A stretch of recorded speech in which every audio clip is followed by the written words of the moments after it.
Merhaba arkadaşlar.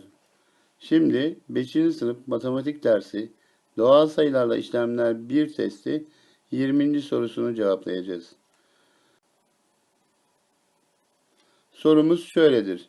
328 milyon 938 bin 172 sayısında en küçük rakam hangi basamaktadır?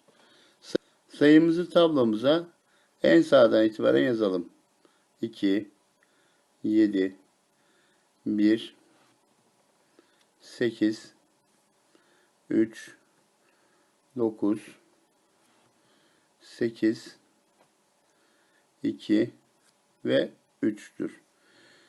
Sorumuzda en küçük rakam hangi basamaktadır diyor.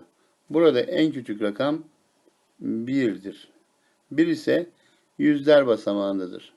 Sorumuzun cevabı B şıkkı olan yüzler idir. İyi günler dilerim. Lütfen kanalımıza abone olunuz.